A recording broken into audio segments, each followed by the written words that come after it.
అందరికీ happy new year. New year అనగానే అందరికీ గుర్తొచ్చేది ముగ్గులు, కలర్స్, అలాగే పార్టీస్, కేక్ కట్ చేసుకోవడం ఇలాంటివి అనమాట. సో మేమైతే లేడీస్ కాబట్టి ఇంటి ముందు ఫస్ట్ అయితే ముగ్గు వేసేస్తాము. సో మార్నింగ్ లేసి వేసుకోవడం కొంచెం చలిలో కష్టం అని చెప్పేసి నైట్ అయితే వేసుకుంటాం అనమాట.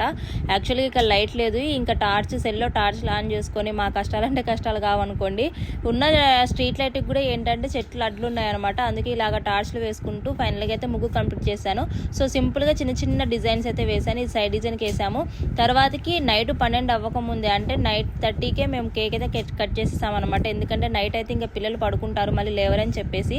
సో మా బుడ్డోళ్ళు ఇద్దరు అయితే కేక్ కట్ చేసేసుకుంటున్నారు. అండ్ మీరందరూ ఎంతమంది కేక్ కట్ చేసుకున్నారని కింద కమెంట్ సెక్షన్లో కమెంట్ చేసేయండి. అలాగే అందరికీ once again happy new year. మా మ్యారేజ్ అవ్వక ముందు కూడా ఇలాగే నైటే మొత్తం ముగ్గులు అవన్నీ వేసుకొని నైట్ ఇలాగా 12 అయ్యేంత వరకు ఉండి అందరికీ విషెస్ చెప్పుకొని పడుకునే వాళ్ళమాట. ఈ ఆంటీనే కేక్ తెచ్చారనమాట. సో కేక్ అయితే కట్ చేసి